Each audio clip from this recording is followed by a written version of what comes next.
Welcome back to the Procrastination Podcast. I hope you had a fantastic week. How have you all been? What have you been up to? This is something that I ask my private students a lot. Like, what have you been up to? What did you get up to at the weekend? And they're like, what? Up to? What? Get up to? Got up? What are you saying, Emma?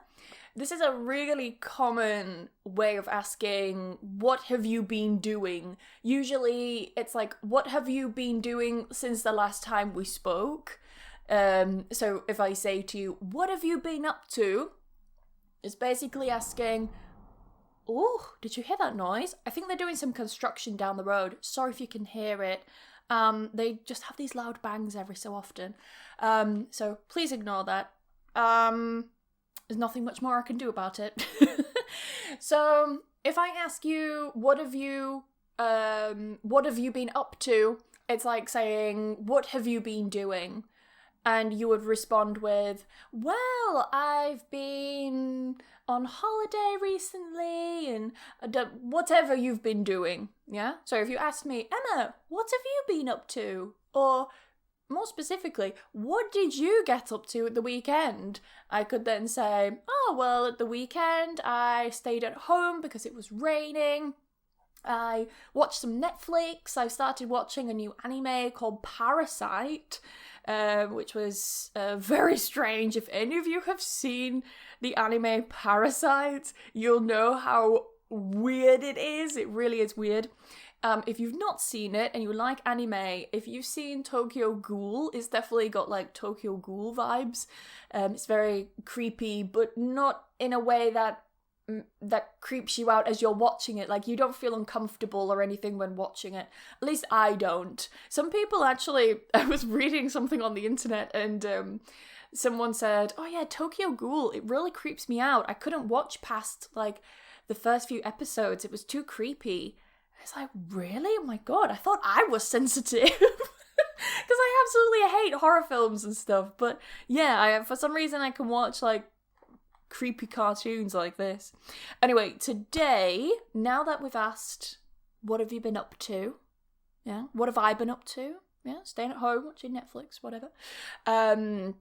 Watching Parasite. We are going to now talk about the topic of politeness. Now, I did write a full paper. Listen, podcast listeners, this is your ASMR. YouTube viewers, you can actually see what I'm holding.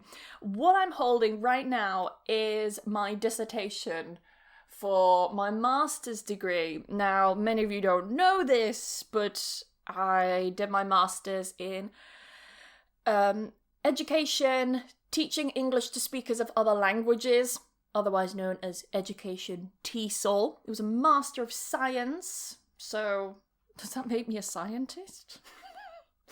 I wrote exactly 16,292 words on the topic of politeness and asking questions.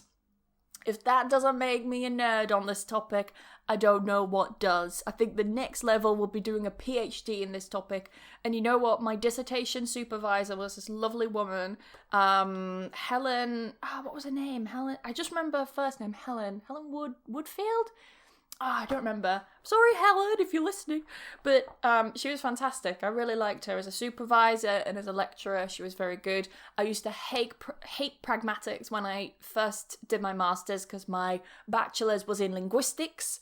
And during my linguistics degree, I had to do a module on semantics and pragmatics, it was called. And oh my god, I absolutely hated it with a passion. The topic itself was interesting. I just wasn't very fond of the lecturer and his style of lecturing.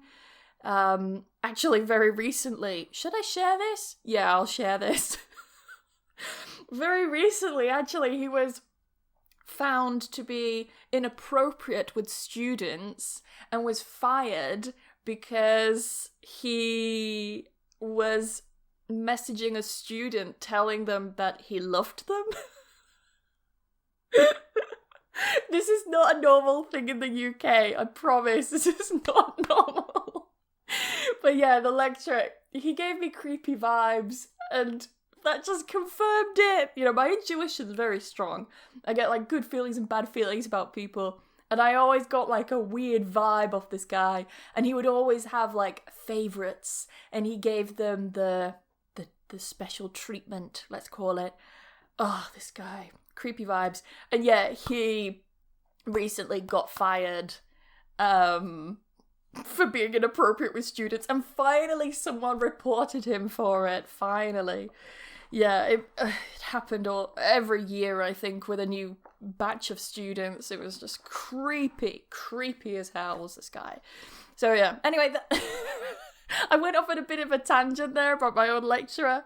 But Helen, my old pragmatics lecturer, let's call her, from my master's, she wasn't creepy. She was really nice, really friendly, actually. And oh, this is something as well. You may have noticed that I'm calling her Helen. In the UK, we do address our lecturers by their first name. It would be very strange, actually, to call her, like, Dr. whatever, or, you know, if it's a man even, you know, Dr. Smith or Dr. Jones, whatever. We don't use titles in the UK. Actually, we are very laid back, and in comparison to some other countries, we wouldn't say, professor, like, we don't do anything like that. I've seen in American films and stuff, they're like, oh, professor, I have a question. We don't do that. We'll just be like, excuse me, Bob, I have a question, or whatever, yeah? Going on to this topic of politeness, I asked you guys some questions, so what did you want to know in terms of politeness? I've written them all down. A lot of the questions were very similar, so I compiled them and kind of morphed them into one question, which I'm going to talk about. I think, firstly, I'm going to go through the questions one by one. I do have quite a lot. I wrote down 15. That might not sound like a lot to you, but we've got an hour and we're nearly 10 minutes in already. So I'm going to start with the first question.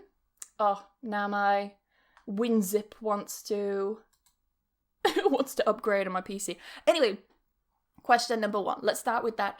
If I need to refer to this at any point, and by this, podcast listeners, it's the dissertation, okay? So the first question, and this is a good one. How do I sound polite without sounding formal? This is something that came up when I was researching and doing my dissertation, is that a lot of people confuse politeness and formality, and they use the terms synonymously. So they will equate formality with politeness and vice versa. So to many people, the politer you are, the more formal you are. And that's not the case. That's not the case. And you can argue with me to the death. Sorry, podcast listeners, that was a bit loud. You can argue with me to the death that this is wrong, but it's not. Formality is one thing. Politeness is another thing. Something interesting, just very quickly, sidetrack. You may hear me saying polite and sometimes plight. Both are fine, okay? Politeness, politeness, doesn't matter, okay? 2 different ways, we just cut the syllable in one. So, politeness is one thing, formality is another. What's polite in one situation may be very rude or inappropriate in another situation. Let me give you an example. If I am sitting with my boyfriend and on the other side of him there is a pen and I want that pen, okay? I'm feeling lazy. I want him to give me the pen, yeah? I could say to him, can you pass me the pen? Or pass me that pen, please. Okay? The second one might be interpreted as a bit rude by some people, but my boyfriend is Spanish. He will not be offended if I use pass me the pen, right? It's all context. Context is vital, yeah? can you pass me the pen? And then he'll pass me the pen. I'll say, thanks. Okay, thank you. Cheers. Ta. Ta is another word for thank you. We use it a lot in the north. Now you may say, well, Emma, why didn't you say please? Emma, can you pass me the pen, please? Shouldn't you always say please and thank you? Please and thank you, they are the fundamental, like, that's the base. That's the fundamental base. That's the foundation. That's what I'm trying to think of. That's the foundation of English, is please and thank you. But actually, according to a lot of research, please is not used that often by native speakers. And this is very interesting, and I will prove it to you. You may be thinking, yeah, but please is really common. I was told to use please all the time because please equals politeness. But actually, please does not equal politeness. This is something that comes up a lot in research. So the marker please. Let me very quickly find where it said it. Okay, here we are. Previous studies have shown that native speakers do not use marker please as frequently as non-native speakers. Woodfield, 2011. Interestingly, previous studies have found that learners, especially elementary and intermediate level, overuse please in requests in comparison to native speakers. And I'm going to mention the studies. Woodfield, 2010. Otku, I'm really sorry if I mispronounced that. And Zarek, 2006. Farrick and Casper, 1989. House and Casper, 1987. Barron, 2003. And Felix Brastifer, 2007. I'm really sorry if I mispronounced any names there. I do apologise. But all of these studies showed that native speakers don't use please as often as people think. And now you're probably thinking, well, one, I hear please all the time. I hear please used all the time. And yes, it depends on the context. Completely depends on the context. Context and imposition, okay?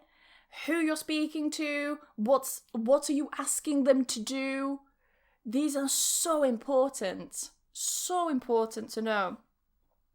I'll get onto like kind of techniques and stuff in a moment, things that we use, markers and whatever in grammatical structures. One of the questions actually is about a very common grammatical structure we use when we want to be polite.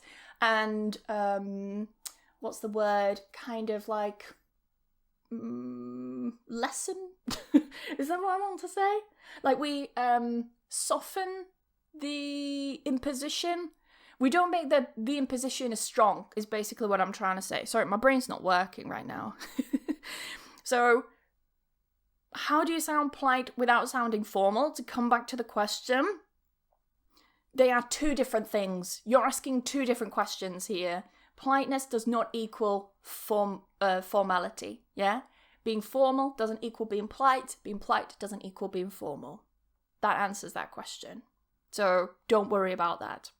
Number 2, what are some of the things Brits say when trying to end a conversation? Now, this question was actually sent by a friend, a native speaker. This is so good. This is so good. When we want to end a conversation, it's such a good question. You may hear people saying things like, right. Okay, just that. Right.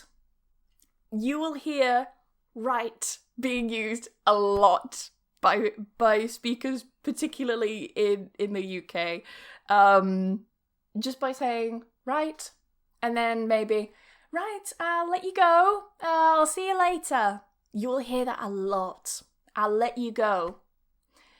Right, well, I better be off. It's getting late. We just use right all the time. It's so versatile.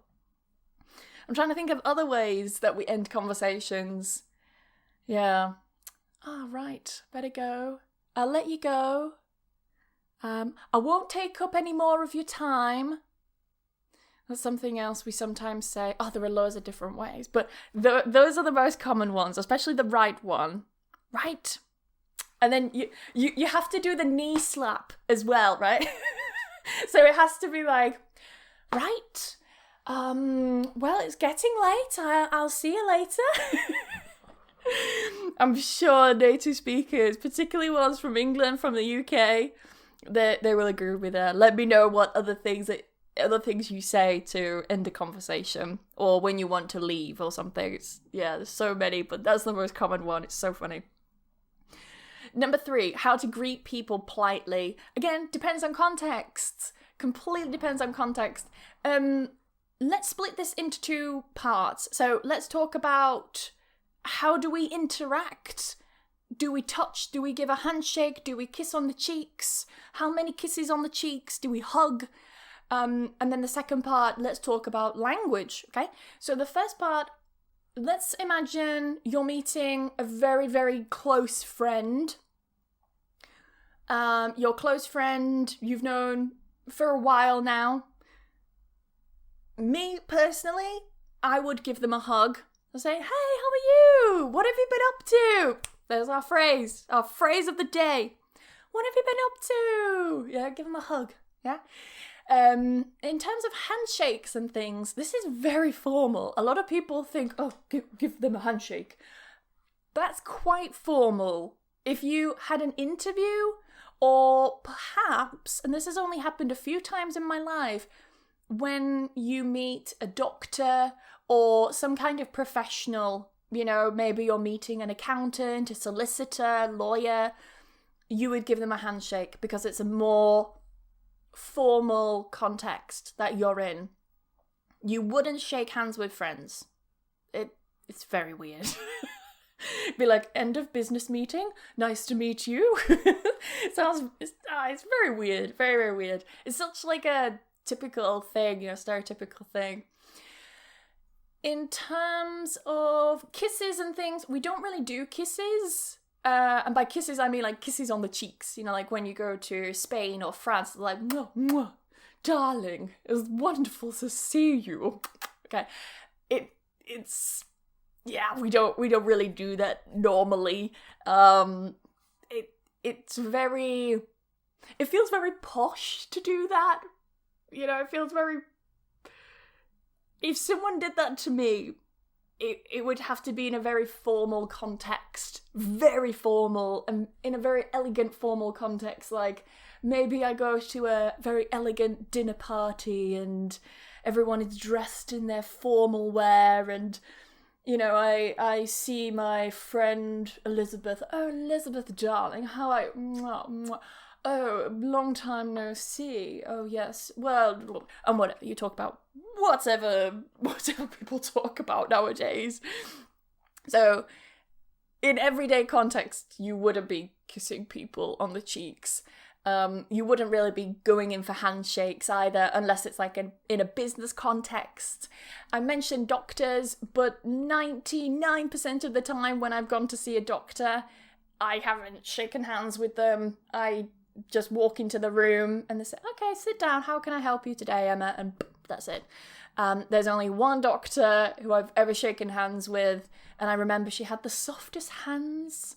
And I was with my mum as well, and as soon as we finished my appointment, I remember saying to my mum, like, didn't you find her hands really soft? Mum was like, yeah, hands are really soft. So, yeah. Now, if we talk about the language thing, again, it depends on context. So, if you're meeting some friends, you say, hey, what's up? Hey, how you doing? What have you been up to? Give them a hug and whatever. Sometimes, some people don't like being hugged. And that's fine. It doesn't make them an asshole. It doesn't make them cold. They just don't want to be hugged. So don't hug them. And don't take the piss out of them either. To take the piss is to mock someone. Yeah? So don't take the piss out of them either. Like, I remember when before I went to Spain, I really wasn't used to people touching me because we don't really touch that much in the UK. We're not all kissy, cuddly, touchy-feely in the UK.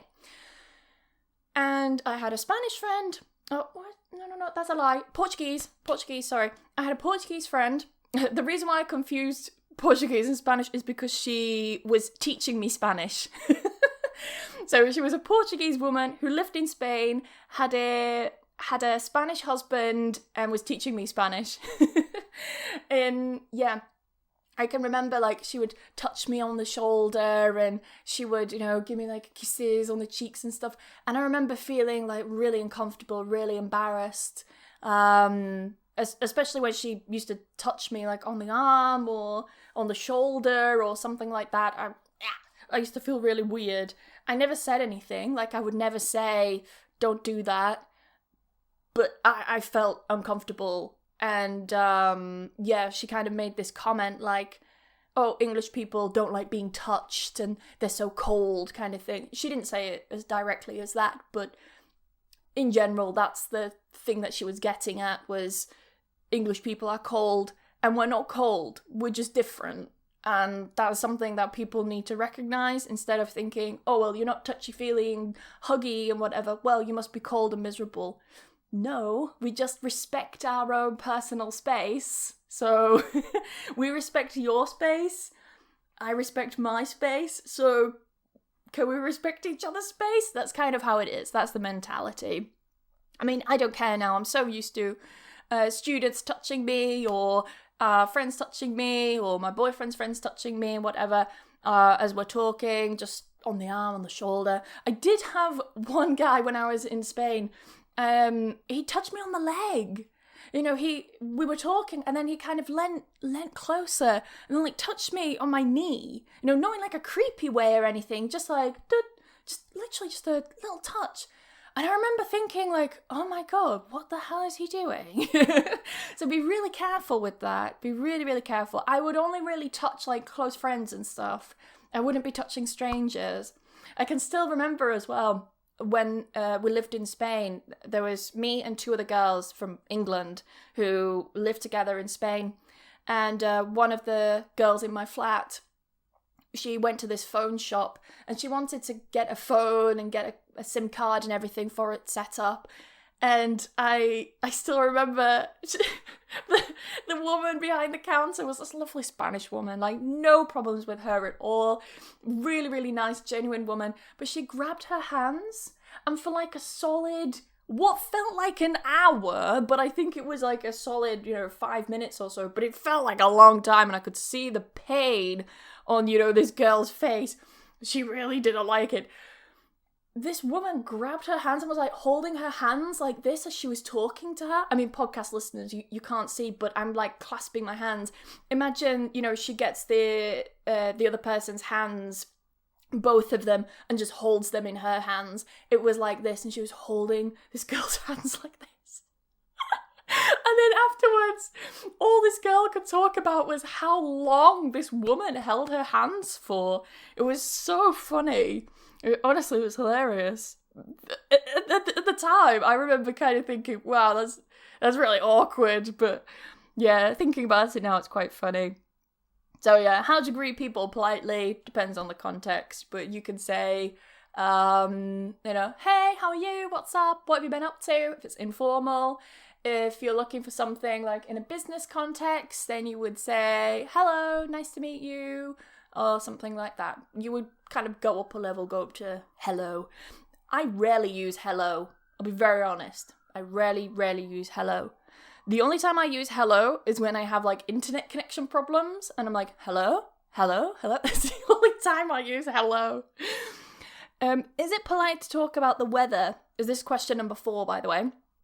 Is it polite to talk about the weather, or due to environmental changes, is it controversial? No. This is an interesting question, but no. I wouldn't say it's polite to talk about the weather. This is something that I get asked a lot, is why are English people so obsessed with the weather? And we're not obsessed with the weather. It's because it changes so much that it's something we can comment on. And it helps break the ice a little bit. So imagine you go into the office, you've had a shit weekend.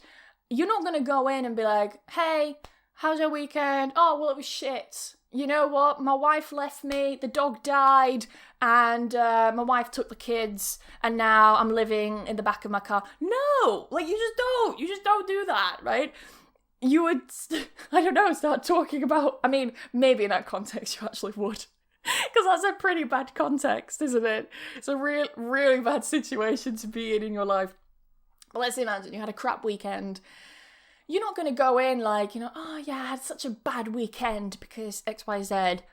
But you're not going to start the conversation like that, yeah? You're probably going to ease your way into that topic if you wanted to talk about it. So, for example, you walk into the office or you walk into the coffee room or whatever at work and your colleague says, hi, what did you get up to at the weekend? How are you? Blah, blah, blah.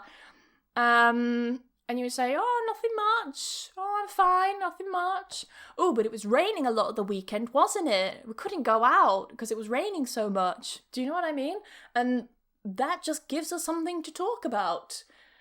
That's it. It's not that we're obsessed with weather or anything like that. It's just something to talk about.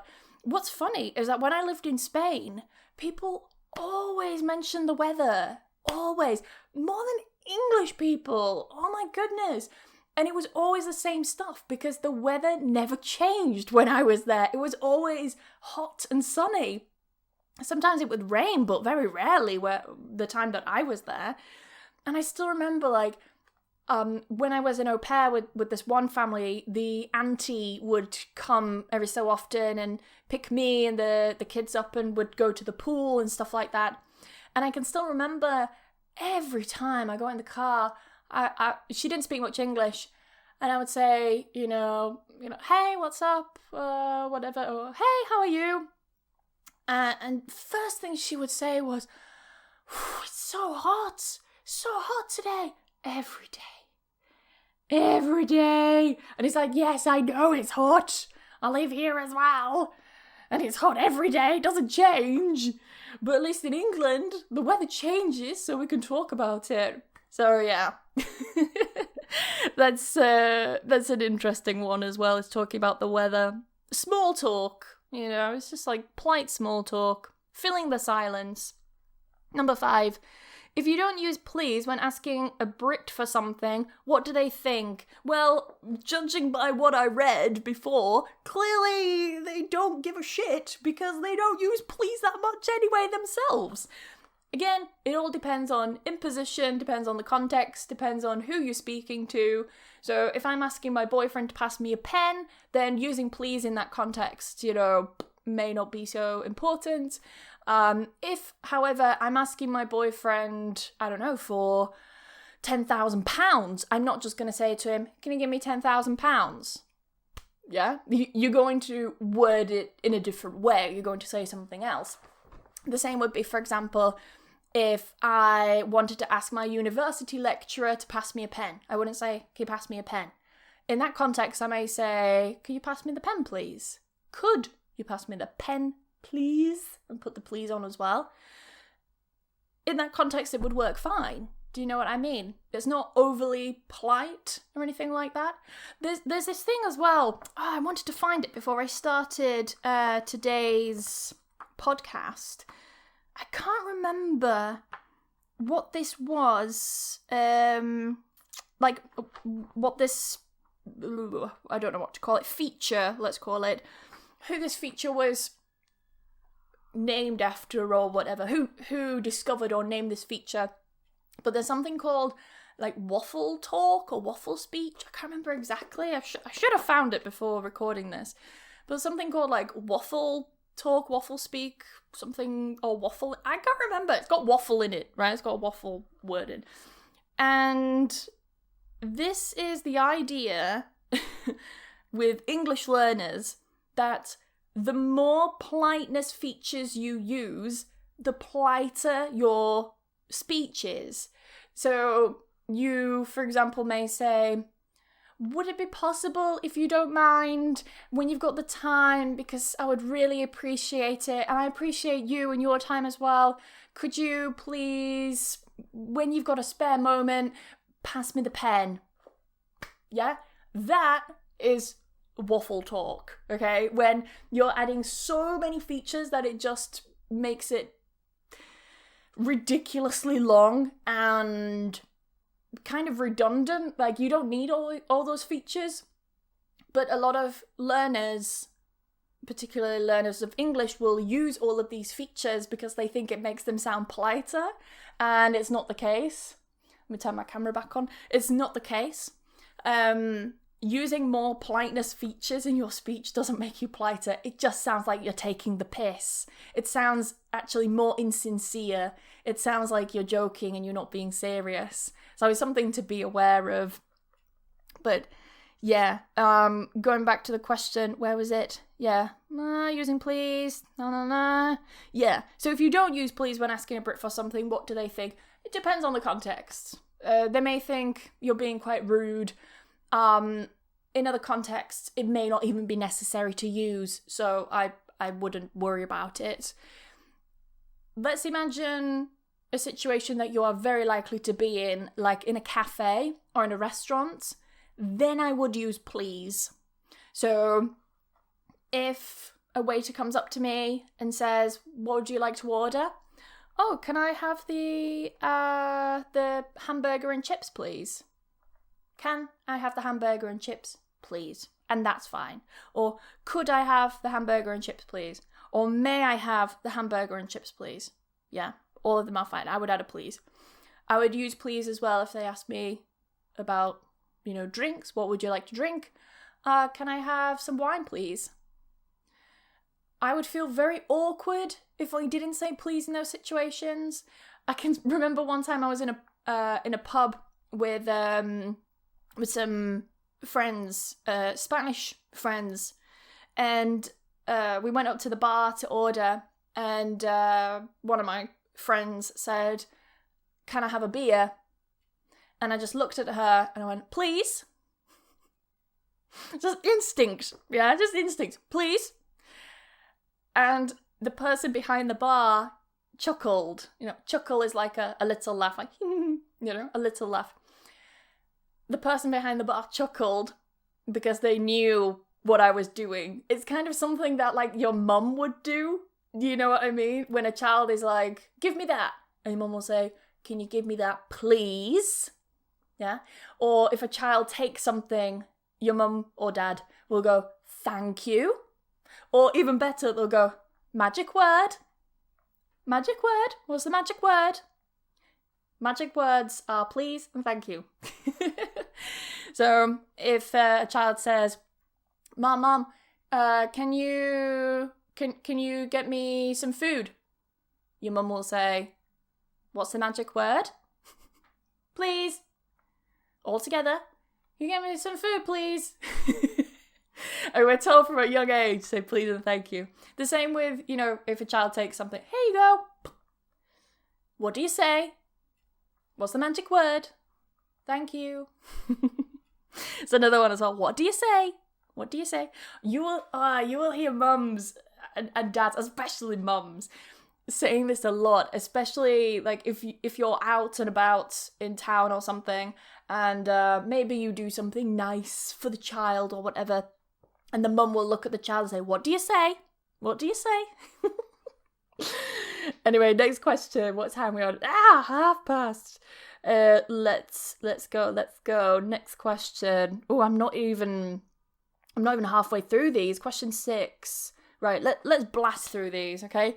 So, why do Brits always say sorry? So we use sorry in many different contexts. I've just realised that my picture's not here. There we are. Look, you see the picture? Sorry, podcast listeners, you can't see the picture, but I've got a picture behind me with a cup of tea that says I'm sorry next to it. We say I'm sorry to mean different things.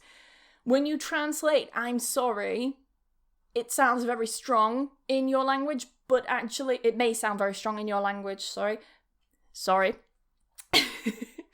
But it has many different meanings and uses. It's such a versatile word. I remember a friend of mine talking about the difference between I'm sorry and I apologize. And there's a huge difference. I think when many people hear sorry, they're like, why are they always apologizing? Why are you saying, I apologize for something, even if it's not your fault? But what you don't understand is that I'm sorry and I apologize are two very different things. I apologize is something very strong. It's something you feel bad about. You do something, you feel bad about it, I apologize. Sometimes we say, I'm sorry. as well in those contexts, yeah? I'm sorry I broke the vase. I apologize for breaking the vase. But if we're talking about sorry in different contexts, it could mean, excuse me? Sorry, do you have the time? Yeah. It's not sorry as in like, oh my goodness, I'm so sorry to disrupt your day. Please pardon me. No, it's not like that. It's, excuse me? Yeah. Sorry? Sorry, do you know how to get to the station? Yeah. It's another way of saying, excuse me. You may also hear excuse me saying, pronounced as excuse me. Excuse me. Excuse me. Yeah, it's a really quick way of saying it. Excuse me and sorry. We also use sorry to like acknowledge that we may have done something wrong, even though it may not be our fault, but it's just a kind of politeness thing where we just acknowledge like, oh, there was an accident and I may have been the cause. Imagine, I don't know, something happens in a supermarket, someone bumps into you with a trolley, and you might say, oh, sorry. You're not apologizing for being in the wrong in this context. You're kind of just acknowledging, like, that something has happened. Do you know what I mean? It's weird to explain, but we're not apologizing. We're not saying, I apologize for existing in front of your shopping trolley and then you ramming it into me. There's nothing like that. Nothing at all. So don't take it as an apology. It has different meanings. The next one. Why do Brits never say what they mean? I understand the question. It's definitely something that comes up a lot. Like, why are Brits so insincere? You're not sincere. You're not honest. When that's not true. It's not true. You're misinterpreting, trying to protect someone's feelings for being dishonest and ingenuous and disingenuous. No, not genuine. That's what I wanted to say. Disingenuous is the word. Oh my goodness, I need to quickly look this up. This is gonna bug me now. Let me put that on the floor. Disingenuous. Yeah. Disingenuous, that's the word I wanted to use. Oh, pardon me. Goodness sake. What is wrong with me today? Yeah. Some people mistake it for being disingenuous. It's not the case. We just want to protect your feelings. We don't want to upset you. And as well, we don't like conflict. We don't want to create conflict. We don't want to upset anyone. So it's as simple as that. It's all in the name of politeness. We just don't want to offend and we don't want to upset you. Don't take it as, oh, you're being fake. No, actually, we're just being very careful of your feelings. It's funny because, you know, I'm learning Japanese now, and in Japanese they do something very similar. Like, they say things to protect others' feelings. Like, they don't say the truth 100%. Because they want to protect the other person's feelings as well as protect their own. You know, they don't like conflict. Why would you argue about something as silly as, you know, whether someone looks good in a dress or not? Do you know what I mean? But it's funny that a lot of people, when we talk about English, they kind of label it as, oh, you don't say what you really mean, therefore you're not genuine and you're not honest. But when it comes to Japanese, people are like, oh, they don't say what they mean, therefore they're very polite and courteous and respectful. When it's exactly the same. It's exactly the same thing, but people just change it to something more negative with English. I find it so weird. Number 8. When do you say sir, madam, Mr., Mrs., Miss, etc. In very formal contexts? I'll be honest, I don't think I've ever used Mr. and Mrs., sir and madam, unless it's in like a job interview, email, cover letter, something like that. Like in writing is what I'm trying to say, only in writing. Something very interesting is in school, we call our teachers Miss and Sir. So even if the teacher is married, we still call her Miss. Sir doesn't change whether he's married or not. So yeah, Sir and Miss. Miss, I have a question. We never say teacher. Yeah, it's very rude actually to say that. Teacher. We say Miss, Sir. And we'd always address them as Mr. Smith, Mrs. Smith, or Miss Smith. So if the teacher is married, then you would say Mrs. Smith. If she's unmarried, Miss Smith. Some women, what they do is they change their title to Ms, so MS, so it would be like Ms. Smith. But yeah, I wouldn't use it in any other context apart from school. It is weird though that, you know, in school we address our teachers as like Mr. Smith, Miss Smith, Mrs. Smith, but when we get to college, which is not to be confused with American university, but when we get to college, it's like between the ages of 16 and 18, more or less, yeah? Maybe even 19. We start calling our teachers by their first names. So when you start going to college or sixth form and then go to university, you call your teachers and lecturers by their first names. It's very common that way. But in primary school and secondary school, we call them Sir and Miss and Mrs. Or Ms. How often do you say you're welcome? Question number 9. This is something asked by another native speaker as well. I never say you're welcome. I never say it. I tend to say no problem, no worries. That's something I use a lot. No worries. Or don't mention it. Don't worry about it. Or it's okay. This is something I use a lot as well. It's okay. I rarely use you're welcome. I rarely use it. How much should I tip someone in a restaurant? However much you feel they deserve. In the UK, it's not like in the States where a certain percentage is calculated and you need to pay a certain percentage in order to essentially pay the wages of the staff. It doesn't work like that in the UK. All staff members in the UK are paid a minimum wage, or they legally should be paid a minimum wage. So your tips are not paying their salary. They're just an extra on top of their salary. Me personally, I don't usually tip, and that's not because I'm an asshole. It's simply culture. We just don't really tip that much in England. Sometimes, if I think the service is exceptionally good, I will tip. But otherwise, most of the time the service I get is very mediocre. It's very average. And I think, well, no one gives me tips during you know, my lessons and whatever. So it's very weird. Like, why is it that working in a restaurant or something means that you should get paid extra? Do you know what I mean? Like, this is the mentality that we have in the UK. It's like, you're already getting paid per hour. Why are we paying you more when, if, for example, a teacher goes into school, they don't get paid more? Like, oh yeah, miss, you did a good lesson, here's a £5. You know, it's really weird. I don't know how that happened. How did that come about? How did tipping start with waiters and waitresses? Number 11, why must we use the past tense in order to sound polite? Okay, this is good. I like this question.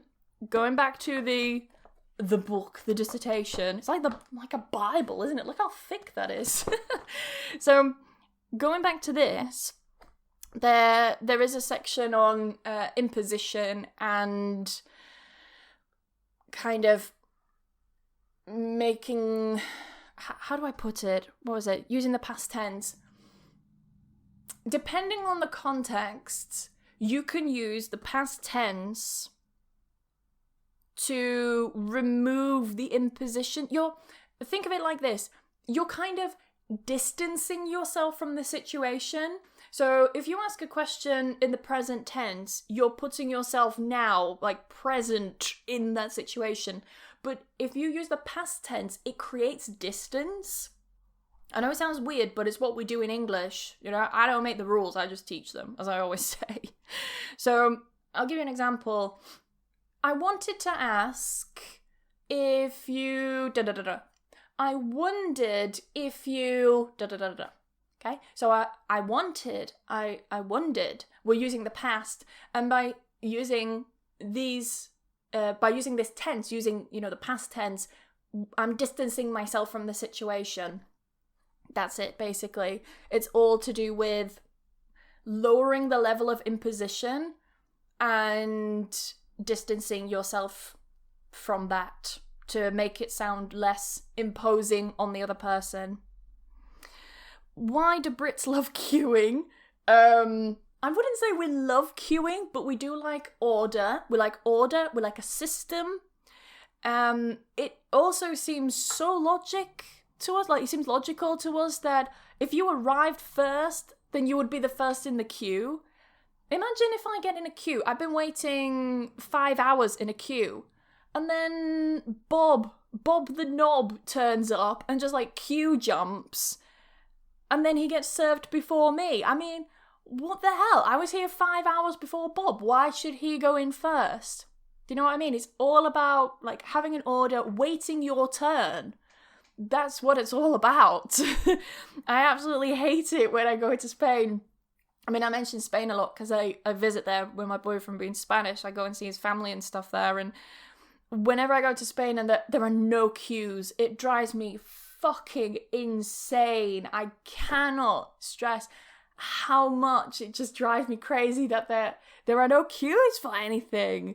And people just stand around, I don't know, just there's no order to anything in it. It makes me so anxious. Well, if there's a nice queue, you just know your place. Just get to the back. And it's not hard. It's not hard to do. Why did some countries find it so hard to queue? Please tell me. Please tell me. Do you like queuing as well? No, not like queuing, because no one likes queuing. No one likes waiting, right? No one likes that. But people like order. People like a very clear order and system. Who is next? There is no, oh, well, I was here first. Oh, well, I'm old, so I should go first. No, you wait your turn. You go in line, you wait your turn, and that's it. And you don't skip the queue. To skip or to jump the queue is when when you jump the queue, I was going to say. Imagine defining phrases by using the actual phrase. God, what kind of teacher am I? To jump the queue or skip the queue is when you join the queue, but not at the back where you should be. You go in the middle or at the start of the queue, okay? You join later in another place. You join the queue instead of going to the back of the queue.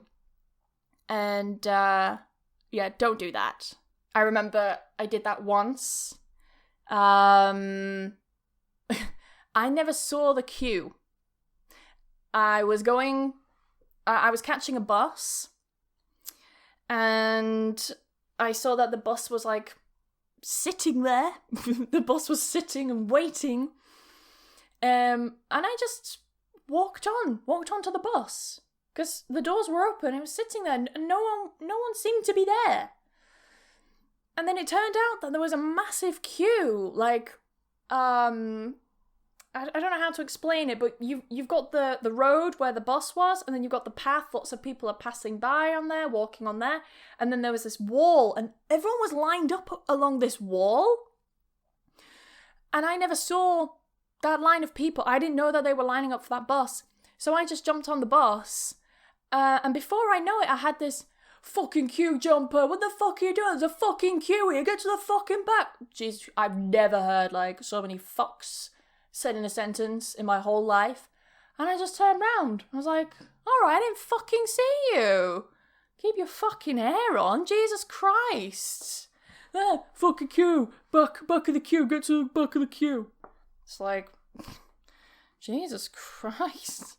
Yeah, some people take it very seriously. And I remember when I got on the bus, because of course I got to the back of the queue, and on the bus, people staring at me. It's like, Jesus Christ, I didn't even see you guys there. So some people get deeply offended. I mean, that's very extreme. Very sad as well. Like, you also have a sad life to be like that.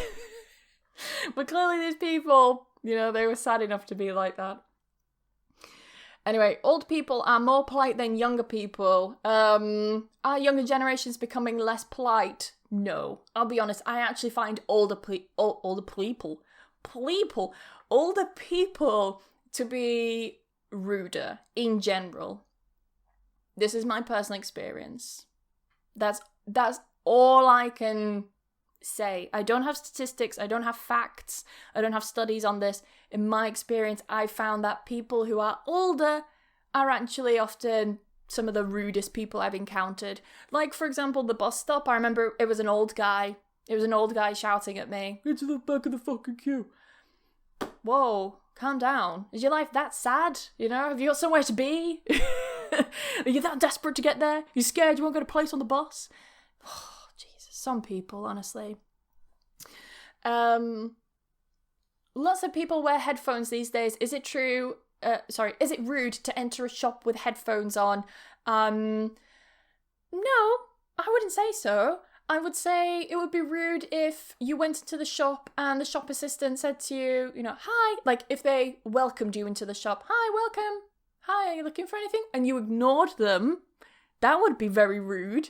But quite often when I go into a shop, I either take my headphones off when I get to the checkout, or I just pause it so I don't hear anything when I get to the checkout. Because if you're going to the till, if you're going to the till and you're being served by someone and you have your music playing, that's rude. That's very rude. Don't do that. But I think that's rude in every country. I don't think that's even an English thing. Let me know if it's not rude in your country, but it would be seen as very rude in the UK. And what are some taboo topics that are rude to ask or say to a Brit? Very good question. And I've written 16 of them. Hopefully I can get them within the next 10 minutes and squeeze them all in. So some taboo questions and some taboo topics. A taboo, by the way, is a topic that you shouldn't speak about, okay? It's potentially offensive, potentially rude. We don't speak about these topics. Let me know as well, either, you know, send me a DM or let me know in the comments if you're watching on YouTube or wherever you're listening to this, which of these you're surprised by and which of them are the same, or maybe which are the complete opposite in your country. So I've got 16 here. Number 1 is you don't ask someone what their salary is, and we don't really talk about money. Now, I'm a businesswoman. I'm what may some call an entrepreneur as well. So I do talk about money quite a lot, and I'm personally quite comfortable talking about money. However, if someone said to me, "How much do you make per year?" I would tell them to fuck off and mind their own business, because there's nothing to do with them. If my boyfriend asked me, fair enough. You know, we share a house, we live together, our finances are combined into one, let's say. It makes sense that we know how much each other's making so we can pay bills and everything, right? But yeah, if it's your friend or something like that, expect them to be very uncomfortable with that question. I wouldn't ask any of my friends. I was once on an Instagram live, this was a few years ago, and I was talking to, I think, an Iranian guy, an Iranian teacher. Oh, it was really weird, was this guy. I don't remember his name. I tried to block out that memory in my brain of him. But yeah, we did this Instagram live together, and I can still remember, he said to me, "How much do you make?" And I said, "You can't ask me that." So why not? Why can't I ask you that? Because that's really rude. Why is it rude? And this was on a live stream, right? This was on a freaking live stream, you know, with like 100 and so people watching. And I just remember thinking, wow, this guy's a real dick. Like, you don't just say to someone, "Why? Why is it rude?" Especially like that. I mean, this is one of the points as well that I want to mention a bit later on, is like being persistent, being nosy and stuff like that is really rude. I'll get to that in a moment. But yeah, don't ask about salary. Don't talk about money so much. It can be quite controversial. The second is your address, and how much you pay for rent or how much you paid for a house. So yeah, like I've got a friend who's buying a house right now, and I feel like I would never say to her, like, how much are you going to pay for this house? How much are you saving for your deposit on your mortgage? Unless I was maybe in a situation where I was going to buy a house as well in the same area and I wanted like some advice on that. Another friend of mine, she bought a house in another country, and I asked her straight up, like, how much did you pay for your house? Now, I asked her that because we were actually talking about buying houses in other countries, and I wanted to know how much, if she sold that house, would she have to put towards another house in another country. So in that context, it was fine to ask. She's a very, very close friend of mine. It's fine to ask, but I wouldn't ask her how much did she pay for her house just out of the blue. It's all about context. Context is so important. Number 3 is marital status. So don't ask people whether they're married, whether they're single, things like that. The only time you really ask someone if they're married or single is... Sorry, I've got hair on my arm. It's driving me crazy. It's like tickling. Okay, it's gone. The only time I would ask someone this is if you were like romantically interested in them. I mean, it depends, because I've asked some of my boyfriend's friends if they're single, but it depends on the context. Again, it's all context dependent, right? If you're in a situation where it's informal, you're with friends, and maybe you're talking about relationships and stuff, and I may say, oh, do you have a girlfriend? It's okay to say, but imagine we're just chatting about whatever topic. We're chatting about the weather, and then all of a sudden I say, by the way, do you have a girlfriend? If I did that, they would probably think, oh, is she interested in me? You know, does she fancy me? We wouldn't really do that. And I get asked this so much as well in DMs, direct messages, in DMs. Just... Are you single? Are you married? Why aren't you married? Oh my God, get off my back. It's got nothing to do with you. It's got... what my marital status is none of your business. It's got nothing to do with you. And it's not relevant in any way to teaching my work or whatever. It's not relevant. It's not important to you. The only reason why you're asking is because you're being nosy.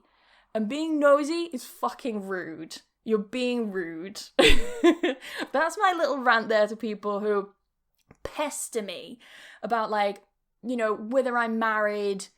Oh, how long have you been with your boyfriend? Why aren't you married yet?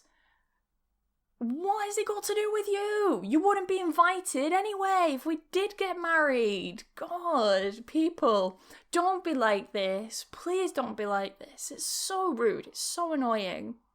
Number 4 is mentioning weight and appearance. Now, by appearance, I mean like, I don't know, saying something negative or criticizing. So, oh, have you gained weight? Oh, you look a bit fatter. Or... I don't know, something like that. So you've also got to be careful with this, because I remember a friend of mine, she suffered quite a bit with an eating disorder, and she suffered a lot with anorexia. So for her, it was like a real trigger when anyone ever mentioned her appearance or weight. It could be as simple as, you look really nice in that dress. And she would kind of think, well, why do I look nice? Is it because I gained weight? Is it because I lost weight? Do you know what I mean? So you've got to be really careful with, certain topics that are potentially triggering to people. Again, someone else's weight is nothing to do with you. Like, why do you care? Why do you have to comment on it? It's so weird that people comment on stuff that just has absolutely nothing to do with them. Number 5 is persistently asking something and not taking a hint. I think I mentioned that one quite a bit, but yeah. Persistently asking for something, not taking no for an answer, not understanding hints. So if, for example, I say, oh, no, thank you. No, but why? You know? Oh, my camera stopped again. I think it's because I've gone on for like over an hour. Oh, God. I'll get through this. It may be an hour and a half episode. We'll see. So, yeah, not taking the hint. Like, I'm not comfortable with that. Well, why not? Because I'm not. But why? Why aren't you comfortable with that? Like, just stop asking. Just leave people alone. Let people just live in peace. Why have you got to be a dickhead? Why have you got to be like Bob the Knob that queue jumps? Or shouts at people at bus stops? Bob the Knob. That's going to be a thing now. All my examples are now going to be Bob the Knob. A knob, by the way, is like a slang informal term for penis. So yeah, knob. Knobhead, Bob the Knob. I'm such a child. Number 6, delving further into tragic accidents. Alright, so with this one, let's imagine something really bad has happened to me, like, my auntie died at the weekend, we're in hospital and she passed away during the night. The other person will say, I'm really sorry to hear about that. Are you okay? Is there anything I can do to help? Finish. Leave it there. Do not start saying, what happened? What was the matter with her? Why did she die? How did she die? Were you with her when she died? No. Just leave it at that. Just, I'm really sorry to hear about that. And then if you want to add more, I'm really sorry to hear about that. Would you, is there anything I can do to help you at this time? Yeah, maybe give them a hug, depending on the context. Next one. Number 6, delving further. Oh, no, that's the wrong one. Number 7, sorry. Religion and politics. I think it's controversial in a lot of countries. Don't talk about religion and politics. Number 8 is bartering, especially in shops. I get asked this a lot. Like, people will message me and they'll say, hi Emma, how much are your lessons? I'll give them the prices. Oh, that's too expensive. Can you give me a discount? No, fuck off. The price is the price. Do you know what I mean? Like, in England, we just wouldn't barter like that. We wouldn't. Oh, what if I paid £10 instead of £15? No, fuck off. The price is 15. Go away. If you don't want it, if you're not going to pay 15, go away. Just don't do that. Just don't barter in England. It's so rude.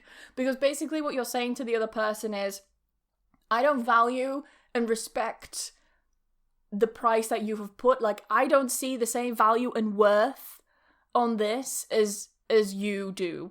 That's kind of how it seems, especially if it's something like handmade. Like, if I made a necklace with my own hands and then I chose to sell it, and then someone was like, oh, I'll give you 50 instead of 100. No, fuck off. The price is 100. I spent hours making this. It's my design.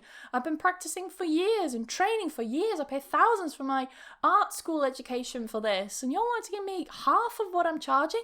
No, it's disrespectful. Don't do it. Don't do that. Don't be Bob the Knob, right? Don't be Bob the Knob. Queue jumping is the next one. We've talked about that. Don't jump the queue.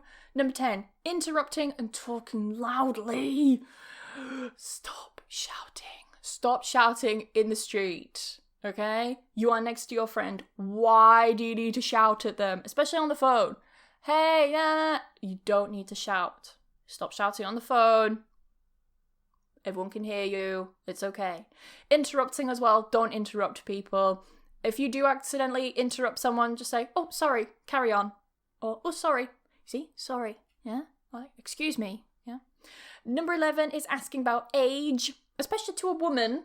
Okay? We don't really talk about age that much and ask about age. Again, depends on the context. If it's a very close friend, very informal or whatever, we may say, how old are you?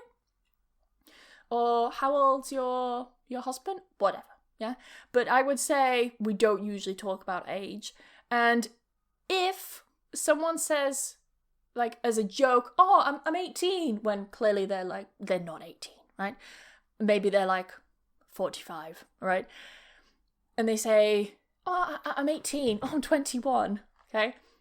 Don't be an asshole. Don't be Bob the Knob. And don't say, no, but tell me, how old are you really? Unless you're like a doctor or something where you genuinely need to know the person's age. Again, you don't need to know something that doesn't affect your life in any way. Why would you keep pressing people to know about their age, their salary, their marital status, or whatever? Number 12, we are not very touchy-feely and we value personal space. Yes, so don't touch us too much. We don't like it. We feel quite uncomfortable with it. I'm personally okay with it, but that's because I'm used to it. That's because I've lived abroad. That's because I have Spanish and Italian friends, and they touch me on the arm, they touch me on the leg, and you know what? I'm fine with it. I'm fine. It doesn't creep me out like it used to. It's absolutely fine. Number 13, lucky number 13. Don't be too demanding and imposing.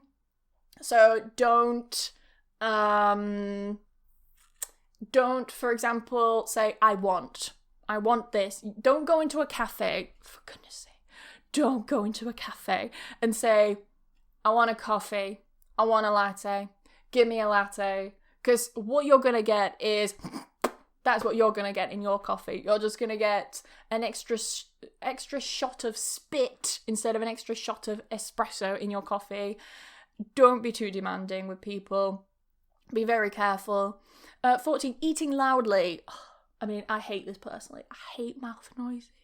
I'm so conscious of mouth noises as well. Like, when I edit recordings and I do recordings for companies and audiobooks and even for like my own course and videos and stuff, I'm so conscious of mouth noises. I hate it. But eating loudly, I know that in some cultures, eating loudly is a big sign of appreciation. Burping as well. You know, burping's like, you know, when you like push air out of your mouth and you make this like noise when you're eating, right? We wouldn't burp when we're eating, and we don't eat loudly when we eat. It's really rude. But I do know in some cultures to burp and to eat loudly is a sign that you're enjoying the food and appreciating it. But I can tell you, I remember when I was at uni, I was in this cafe and I just got a coffee and I was sitting with my laptop and there was a guy behind me. I'm not going to say where I was from or anything like that. I'm just going to say it was a guy behind me. He was an exchange student. You can, you know, imagine the situation, okay? He was an exchange student, and I know he was an exchange student because he was talking to another guy, okay? I'm not going to say where the guy's from or anything because I don't want people to think like, oh, why are you saying that about my culture or whatever? Do you know what I mean? Like, oh, but in my country, it's not rude to do that, blah, blah, blah.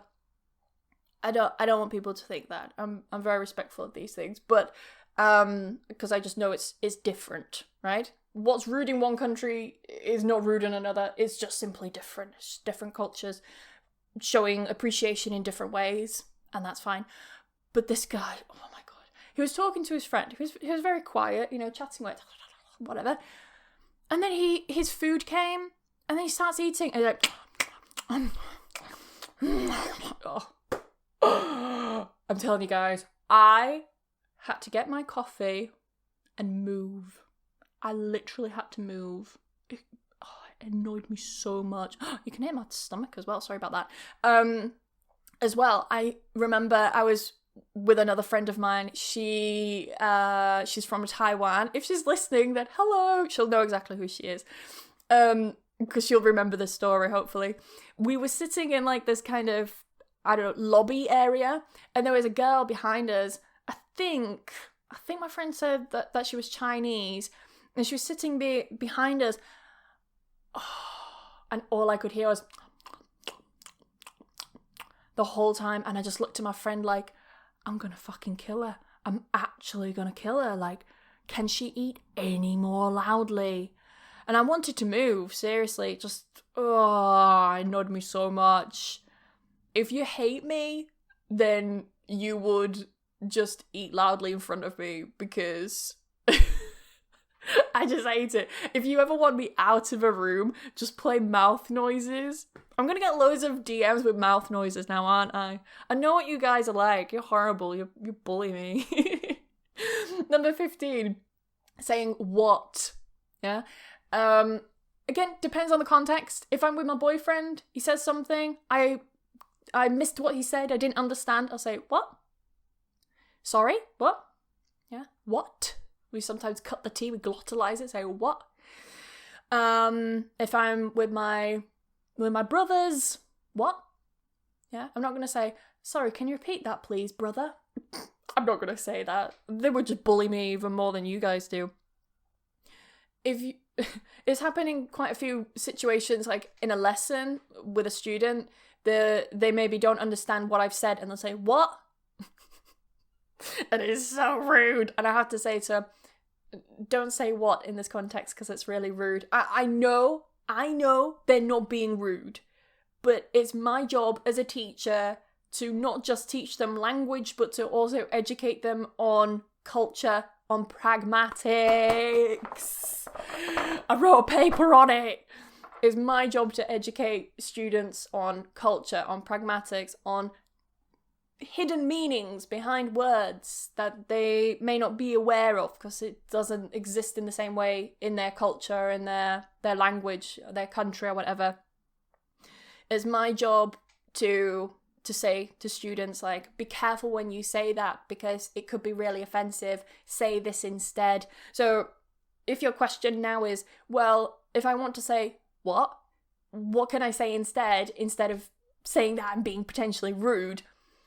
If you're in a situation where you're not with a very close friend or with a partner or something like that. Sorry, another hair. Oh my god, I'm losing so many hairs. You could say, sorry? Pardon? I would say pardon is more formal. Polite, formal. Remember, they're two different things. I would say pardon is a bit more formal. It can come across as a little bit rude sometimes, depends, because it kind of sounds like, pardon? What? You know, it sounds a bit like that. I would just stick to, sorry. That's it. That's what I say all the time. Sorry. Again, sorry. Last one. Oh, yeah, last one. Number 16. We aren't very confrontational. So don't expect us... Oh my goodness. Did you hit my stomach then? That was a really loud rumble. That went on for like 5 seconds. Was that a world record? I've got some leftover pizza. I'm going to have that after recording this. This is going to be a long podcast. I'm really sorry. But it's everything packed into one. I could have cheated. I could have made this into 2 episodes, but I wanted it all in one, right? Because, you know, I care about you, care about your time. But yeah, the topic of... what was it? Yeah, we aren't very controversial. Controversial? We can be quite controversial. We aren't very confrontational. So we don't really... Again, it comes from the whole... Like, we don't like to say what we really think or what we really mean because we want to protect you. We want to protect your feelings, but also we don't want to start confrontation on our side. I would also say, though, that this completely depends on the person. All of these points depend on the person. They depend on the person and they depend where they're from. They depend?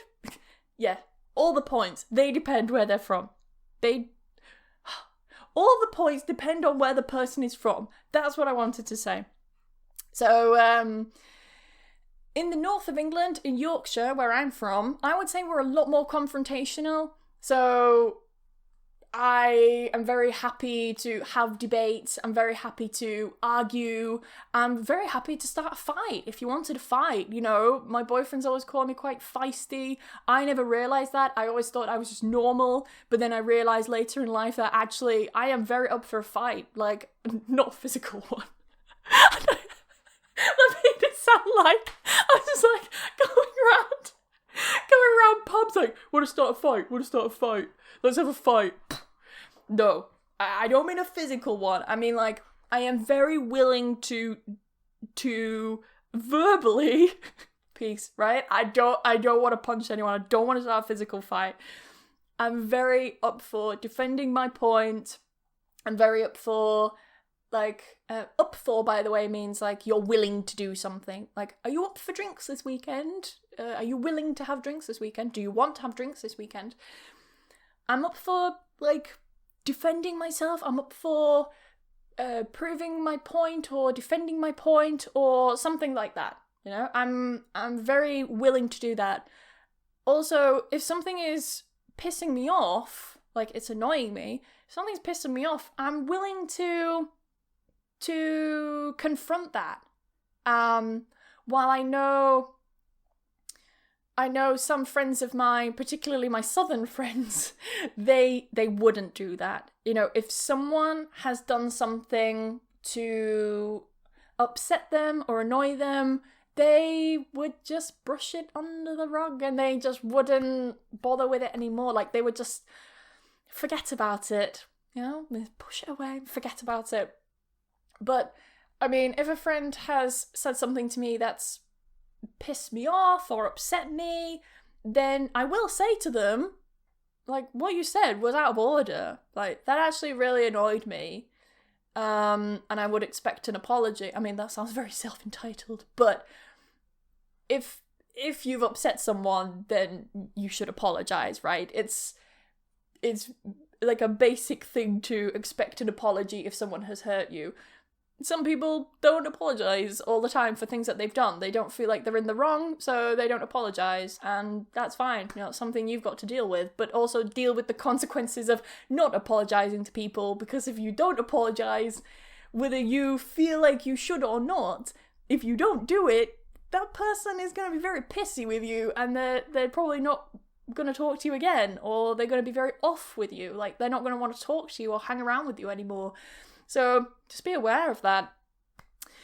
But yeah, confrontation. I would say we're a lot more confrontational in the North. We're very like, I don't know what it is.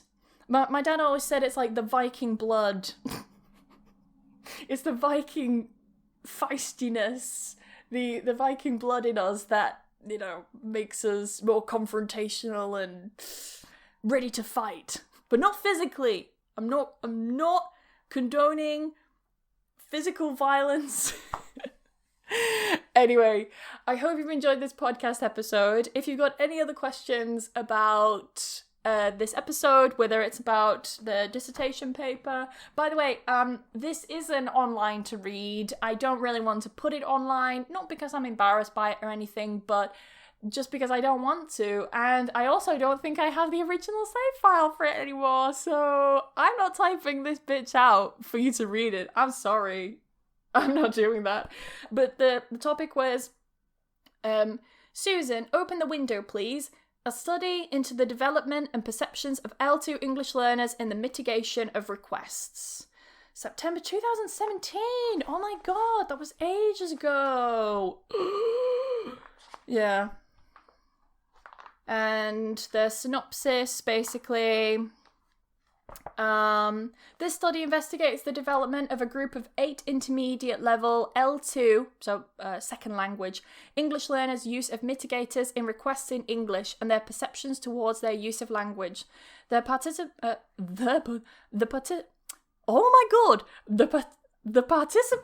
were from Spain, there was 3 of them, France, 2 of them, and Italy, 3 of them. Okay, I didn't write of them, I just put in numbers, right? And were living and working in the UK at the time of the study. The participants were also divided into 2 groups, the instruction group and the zero instruction group. Over the course of the 8-week study period, the instruction group received 4 sessions on the use of mitigators in requests in English. The classes incorporated an explicit method of pragmatic instruction and focused heavily on providing the learners with metalinguistic, socio-pragmatic, and pragmalinguistic feedback.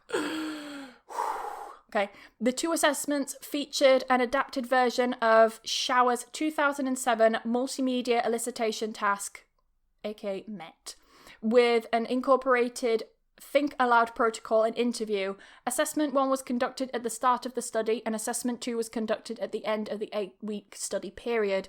Overall, the study found that the learners in both groups developed a range of mitigators in their requests. The socio-pragmatic awareness of the instruction group was at a much higher level in assessment 2, especially when compared to the zero instruction group, thus indicating that the instruction triggered the learners' noticing of pragmatics. Regarding the zero instruction group, despite developing an awareness of new types of mitigators in requests and using them in their assessments, they still had difficulty with choosing the appropriate mitigators for certain situations, and their socio-pragmatic knowledge did not appear to be at the same level as the instruction groups. Nevertheless, the interviews and Think Aloud protocols revealed how much the zero instruction learners acquired with regards to pragmatic knowledge through target language exposure and interacting with native English speakers whilst living and working in the UK. That's the synopsis. So, that's that. Ooh, put that on there. I hope you've enjoyed this episode. That's just a little, a bit about that in case you were interested in like the results, what the study was about. That's the synopsis. That's what it is in a nutshell. As I said, I'm not going to post it online because I don't want it online. And I don't have the original copy as well. And I'm not going to type out the whole thing again. So that's the end of that. Any questions about this episode, feel free to get in touch with me, or you can reply in the comments of this YouTube video if you're watching on YouTube. Otherwise, have a fantastic day, and I will see you in another 2 weeks for another podcast episode. Bye-bye. I need an outro. That's it. That's my outro. Bye.